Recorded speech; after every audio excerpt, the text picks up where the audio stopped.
بسم اللہ الرحمن الرحیم۔ شروع کرتی ہوں اللہ تعالیٰ کے نام سے جو بڑا مہربان نہایت رحم والا ہے۔ یاسین، قسم ہے قرآن با حکمت کی کہ بے شک آپ پیغمبروں میں سے ہیں، سیدھے راستے پر ہیں۔ یہ قرآن اللہ زبردست مہربان کی طرف سے نازل کیا گیا ہے تاکہ آپ ایسے لوگوں کو ڈرائیں جن کے باپ دادا نہیں ڈرائے گئے تھے، سو وہ اسی وجہ سے غافل ہیں۔ ان میں سے اکثر لوگوں پر بات ثابت ہو چکی ہے، سو یہ لوگ ایمان نہ لائیں گے۔ ہم نے ان کے گردنوں میں توق ڈال دیے ہیں، پھر وہ ٹھوڑیوں تک ہیں جس سے ان کے سر اوپر کو الٹ گئے ہیں، اور ہم نے ایک آڑ ان کے سامنے کر دی اور ایک آڑ ان کے پیچھے کر دی، جس سے ہم نے ان کو ڈھانک دیا، سو وہ نہیں دیکھ سکتے۔ اور آپ ان کو ڈرائیں یا نہ ڈرائیں، دونوں برابر ہیں، یا ایمان نہیں لائیں گے۔ بس آپ تو صرف ایسے شخص کو ڈرا سکتے ہیں جو نصیحت پر چلے اور رحمان سے بے دیکھے ڈرے، سو آپ اس کو مغفرت اور باوقار اجر کی خوشخبریاں سنا دیجیے۔ بے شک ہم مردوں کو زندہ کریں گے، اور ہم لکھتے جاتے ہیں وہ اعمال بھی جن کو لوگ آگے بھیجتے ہیں، اور ان کے وہ اعمال بھی جن کو پیچھے چھوڑ جاتے ہیں، اور ہم نے ہر چیز کو ایک واضح کتاب میں ضبط کر رکھا ہے۔ اور آپ ان کے سامنے ایک مثال یعنی ایک بستی والوں کی مثال اس وقت کا بیان کیجیے جب کہ اس بستی میں کئی رسول آئے۔ جب ہم نے ان کے پاس 2 کو بھیجا، سو ان لوگوں نے اول دونوں کو جھٹلایا، پھر ہم نے تیسرے سے تائید کی، سو ان تینوں نے کہا کہ ہم تمہارے پاس بھیجے گئے ہیں۔ ان لوگوں نے کہا کہ تم تو ہماری طرح معمولی آدمی ہو، اور رحمان نے کوئی چیز نازل نہیں کی، تم ناراض جھوٹ بولتے ہو۔ ان رسولوں نے کہا ہمارا پروردگار جانتا ہے کہ بے شک ہم تمہارے پاس بھیجے گئے ہیں، اور ہمارے ذمہ تو صرف واضح طور پر پہنچا دینا ہے۔ انہوں نے کہا کہ ہم تو تم کو منحوس سمجھتے ہیں، اگر تم باز نہ آئے تو ہم پتھروں سے تمہارا کام تمام کر دیں گے، اور تم کو ہماری طرف سے سخت تکلیف پہنچے گی۔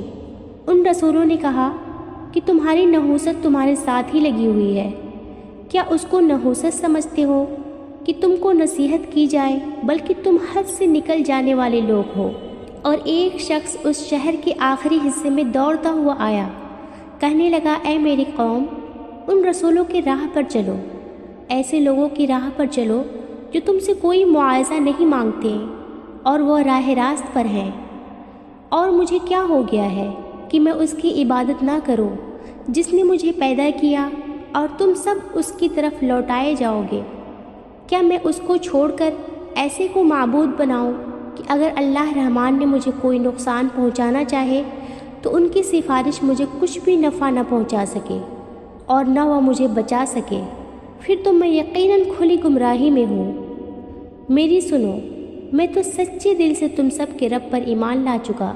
اس سے کہا گیا جنت میں چلا جا۔ کہنے لگا کاش میری قوم کو بھی علم ہو جاتا کہ مجھے میرے رب نے بخش دیا اور مجھے باعزت لوگوں میں سے کر دیا۔ اس کے بعد ہم نے اس کی قوم پر آسمان سے کوئی لشکر نہ اتارا، اور نہ اس طرح ہم اتارا کرتے ہیں، وہ تو صرف ایک زور کی چیخ تھی، یکا وہ سب بجھا گئے۔ ایسے بندوں پر افسوس، کبھی بھی کوئی رسول ان کے پاس نہیں آیا جس کی ہنسی انہوں نے نہ اڑائی ہو۔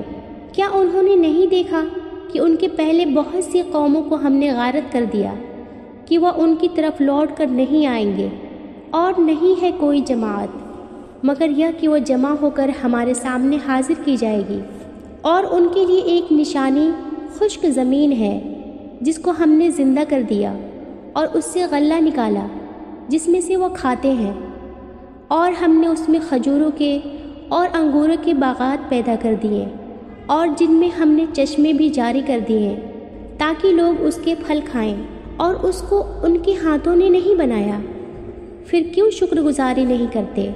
وہ پاک ذات ہے جس نے ہر چیز کے جوڑے پیدا کیے، خواہ وہ زمین کی اگائی ہوئی چیزیں ہوں، خواہ خود ان کے نفوس ہوں، خواہ وہ چیزیں ہوں جنہیں یہ جانتے بھی نہیں۔ اور ان کے لیے ایک نشانی رات ہے جس سے ہم دن کو کھینچ دیتے ہیں، یکایک اندھیرے میں رہ جاتے ہیں۔ اور سورج کے لیے جو مقررہ راہ ہے وہ اسی پر چلتا رہتا ہے۔ یہ ہے مقرر کردہ غالب باعلم اللہ تعالیٰ کا۔ اور چاند کو ہم نے منزلیں مقرر کر رکھی ہے، یہاں تک کہ وہ لوٹ کر پرانے ٹہنی کی طرح ہو جاتا ہے۔ نہ آفتاب کی یہ مجال کہ چاند کو پکڑے، اور نہ رات دن پر آگے بڑھ جانے والی ہے، اور سب کے سب آسمان میں تیرتے پھرتے ہیں۔ ان کے لیے ایک نشانی یہ بھی ہے کہ ہم نے ان کی نسل کو بھری ہوئی کشتی میں سوار کیا، اور ان کے لیے اس جیسی اور چیزیں پیدا کی جن پر یہ سوار ہوتے ہیں، اور اگر ہم چاہتے تو انہیں ڈبو دیتے، پھر نہ تو کوئی ان کا فریاد رس ہوتا نہ وہ بچائے جائے۔ لیکن ہم اپنی طرف سے رحمت کرتے ہیں اور ایک مدت تک کے لیے انہیں فائدہ دے رہے ہیں۔ اور ان سے جب کبھی کہا جاتا ہے کہ اگلے پچھلے گناہوں سے بچو تاکہ تم پر رحم کیا جائے، اور ان کے پاس تو ان کے رب کی نشانیوں میں سے کوئی نشانی ایسی نہیں آتی جس سے یہ بے رخی نہ برتتے ہوں۔ اور ان سے جب کہا جاتا ہے کہ اللہ تعالیٰ کے دیے ہوئے میں سے کچھ خرچ کرو، تو یہ کفار ایمان والوں کو جواب دیتے ہیں کہ ہم انہیں کیوں کھلائیں جنہیں اگر اللہ تعالیٰ چاہتا تو خود کھلا پلا دیتا، تم تو ہو ہی خری گمراہی میں۔ وہ کہتے ہیں کہ یہ وعدہ کب ہوگا؟ سچے ہو تو بتلاؤ۔ انہیں صرف ایک سخت چیخ کا انتظار ہے جو انہیں آ پکڑے گی، اور یہ باہم لڑائی جھگڑے میں ہی ہوں گے۔ اس وقت نہ تو یہ وصیت کر سکیں گے اور نہ اپنے اہل کی طرف لوٹ سکیں گے۔ تو سور کے پھونکے جاتے ہی سب کے سب اپنی قبروں سے اپنے پروردگار کی طرف تیز تیز چلنے لگیں گے، کہیں گے ہائے ہائے، ہمیں ہمارے خواب گاہوں سے کس نے اٹھا دیا؟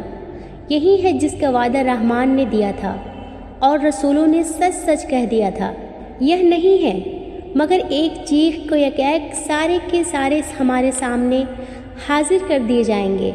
بس آج کس شخص پر کچھ بھی ظلم نہ کیا جائے گا، اور تمہیں نہیں بدلہ دیا جائے گا مگر صرف انہی کاموں کا جو تم کیا کرتے تھے۔